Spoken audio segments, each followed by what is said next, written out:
Hi everybody, welcome back to the Lucy Superfox Show. My name is Lucy Superfox and this is my podcast. On today's episode, I want to talk about the feeling of never feeling good enough, no matter what you do, no matter how much effort you apply, no matter how much you try, just that sinking feeling that it either isn't enough or you are not good enough. For some people, this is hard for them to wrap their head around, but I have felt that way my entire life.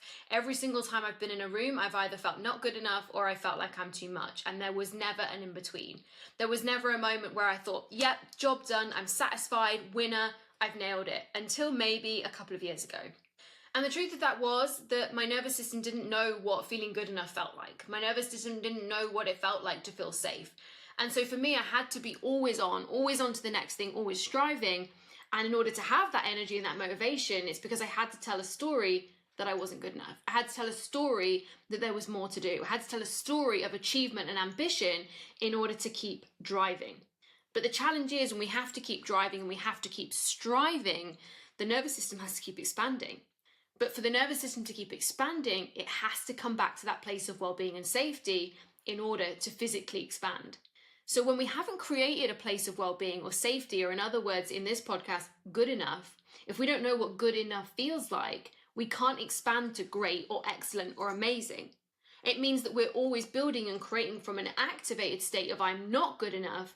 We're always chasing our tail. And this is why a lot of women who have that never enough mindset will end up burnt out over and over and over and over.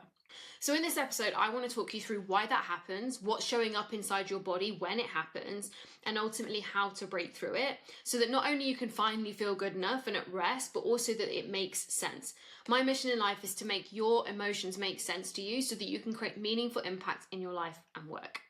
So the feeling of being never good enough is so closely linked with the energies of shame. Shame is the most repulsive emotion. I think I've said this before on this podcast.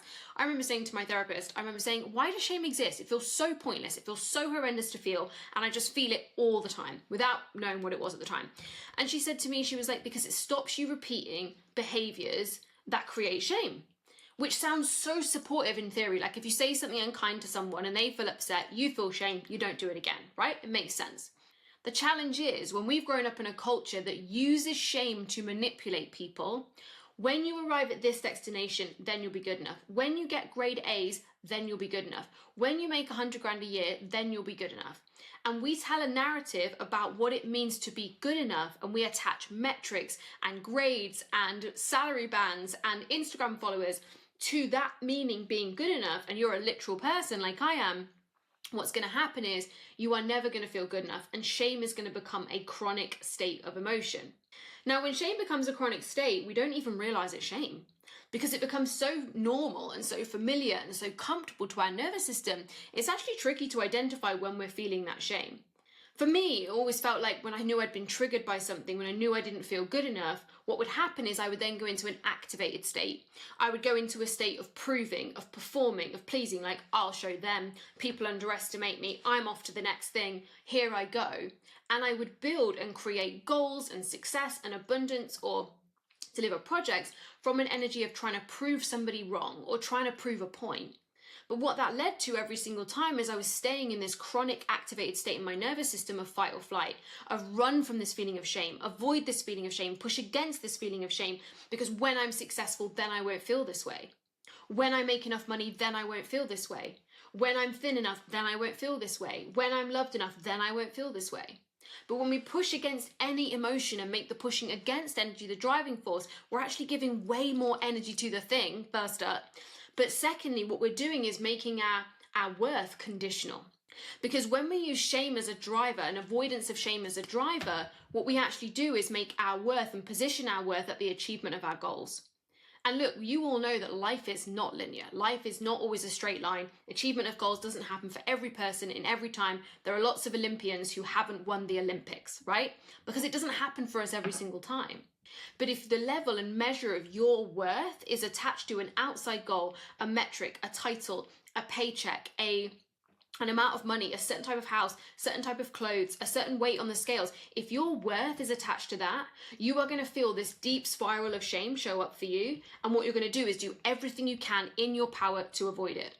Because shame is a repulsive emotion. But shame is the feeling of not being good enough. It is the energy of I'm not enough. Guilt is I did something wrong. Shame is I am wrong.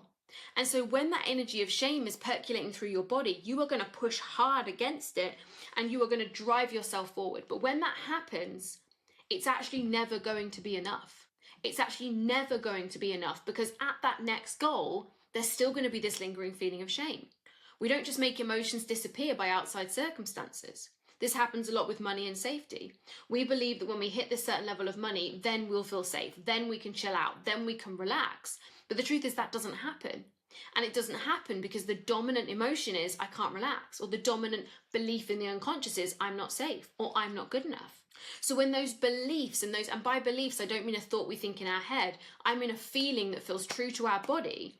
When that is dominant and we're pushing against it, it will not matter what you create, it will still rise its head. Like Sigmund Freud even said, unexpressed emotions will rise in uglier ways later on. Like they will express themselves in uglier ways later. And for a lot of women who don't feel good enough, that shows up as chronic anxiety.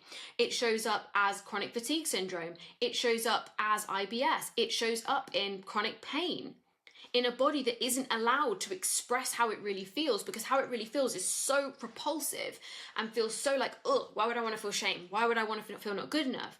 And so we distract ourselves and push ourselves back into the activated state, back into the hustle, back into the performance, back into the proving, back into the pleasing, because it keeps us away from the shame. But unexpressed emotions will become other things. Unprocessed feelings will show up somewhere else. Unhealed wounds will show up time and time and time and time again. And nothing you create on the outside of your life will ever make up for those inside feelings you are trying to push down. This is why we have behaviors like emotional eating, emotional drinking, scrolling, spending, because we are trying to numb ourselves out from those uncomfortable emotions and energies that live inside our nervous system. Now, one of the biggest ways to really get to the root of that feeling of never feeling good enough and actually sitting with it and healing it is actually to allow ourselves to feel that we are not good enough. And not to feel it and pity ourselves, but to feel it and allow it to be real. And I wouldn't recommend this as something you go do tomorrow. I would recommend this as something you do in the right environment with the right practitioner and the right support. Because when we haven't allowed ourselves to feel emotions for a really long time, they will either fight us and try to hide, right? And that's when all these behaviors will show up for you again, or they will become so overwhelming they will shut the system down and you'll go into overwhelm. So the answer isn't to pinpoint and to poke holes and look for the feelings of never feeling good enough, but instead to witness that when we don't feel good enough, when that keeps showing up for us as a pattern, that there's something underneath it. There's deeper work to be looked at.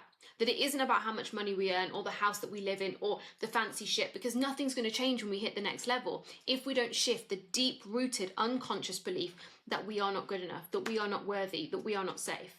And this is why I made the Emotional Mastery Toolkit, right? It's a 60-minute masterclass on why do I feel this way, why do my emotions do what they do, but it also includes a 14-page downloadable workbook for you to start working through why these feelings show up for you, why these patterns keep repeating. Because the first step to creating change in any area of our life is awareness. The second step is acceptance, and this is what I'm talking about. Until we can actually accept that a belief lives there as true, that we don't feel good enough, nothing will actually change. Carl Jung said it best, the moment one truly accepts oneself, then one can change. Because whilst we're fighting and pushing against that energy of never enough, not good enough, never enough, not good enough, never enough, not good enough, one, we're actually giving our energy and focus to the never enough and the not good enough, but we're not allowing those unexpressed emotions, those real feelings that we felt at some point were truly true, we're not allowing them to be integrated and experienced in a way that they get to go up, be fully felt and close the loop. And if we don't close the loop on these unexpressed emotions and these beliefs that believe they are true, they will express themselves in uglier and other ways. But when we allow them to be expressed in the right supportive and safe environment, like inside root cause therapy with myself or another practitioner of whatever modality is a vibe for you, these emotions get to be expressed. We get to feel how we really felt. That gets to rise up through the scale. Maybe it's into fight, flight, maybe it's into freeze, but it also gets to come back down, and we get to then try to create that feeling of safety underneath it. Because whilst we're pushing against it, we're not addressing it. It's like putting it back in a closet that's too full of shitty clothes, but wanting a brand new wardrobe. The shitty clothes are always going to win and spill out on the floor. And so this is what we have to remember when there's that dominant feeling of not feeling good enough. There's something to look at. Not something to prove, not something to polish, not something to show everybody, but actually there's something to look at. I have never felt good enough in any area of my life. I have always strived and achieved and proved and performed until until I felt safe enough to sit with those feelings of not feeling good enough. And I allowed it to be true for a short period of time in the right supportive environment with the right therapy support. And I was able to reprogram those beliefs and change them to actually, that's not true. Maybe there were some things that I wasn't the best at, but that doesn't mean I'm not good enough. I was able to experience shame and allow my body to feel safe to feel shame in small doses over time. That meant I'm not afraid of shame. I'm not pushing against it. I'm not avoiding it. And in fact, when it comes, sometimes it still does overwhelm me. Sometimes it is super intense and I drop into shutdown temporarily. But I'm not pushing against that now. I'm not trying to avoid it. I'm not trying to rush through it, because I know that every time I push against it, one, I'm creating more of it, because we live in a yes universe and we have a yes mind, right? Our mind does not know, no, don't look at that. Our mind only knows what we tell it to look for. So when we're pushing against something, we're telling to focus on it. Energetically, it's exactly the same thing. When we're giving our energy to something, whether we want it or not, we're giving our energy to it. So when I'm in the energy of avoidance of something, I'm going to create more of it. But when I'm in the energy of acceptance, that's when the game changes. Because from a place of acceptance, my next step is another rung up the emotional scale. My next step out of freeze is back into activation, and maybe from activation back into feeling safe. But when we don't allow ourselves to feel how we really feel and process how we really feel, we keep ending up in the same fucking place. So if you keep ending up in the same place with never feeling good enough, keep repeating patterns that keep showing up for you, keep seeing cycles of behavior or people show up in your life that are different people but the same experience, that's an indication there is something that you're pushing against and not allowing yourself to experience. And when this happens, this is why we repeat the same life over and over and over and over for years. If you want to become somebody who wants to grow and expand and create and build a bigger life for yourself, who wants more for your life, you're going to have to get to the root cause of the beliefs that are holding you back. And that's not about hunting them down and ticking them off. That's about allowing yourself over time through the right support to create safety inside your nervous system through a combination of deep work and repetition of small safety cues, like exactly the things I teach inside the Emotional Mastery Toolkit. This toolkit is designed as an instant relief video library when there's overwhelming emotions like anxiety, overwhelm, shame, the never enoughness show up for you, so that you can find relief in acceptance and then take the next step forward. So if you feel that would be supportive for you, you can get the toolkit at lucysuperfox.com/tool. So look, if you are like me and you've never felt like you're enough and it still feels like that cycle is perpetuating, I want you to know it's a process and it's a journey. But the first step in that process is accepting that underneath it all, you're absolutely freaking worthy of it all.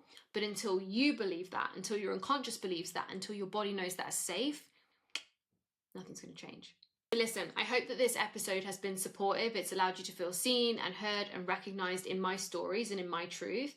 And I hope that some part of you is able to take on board this wisdom, this guidance, and is able to move through into that next stage or season of you. So I hope you enjoyed this episode. I know I did, and I'll see you on the next one.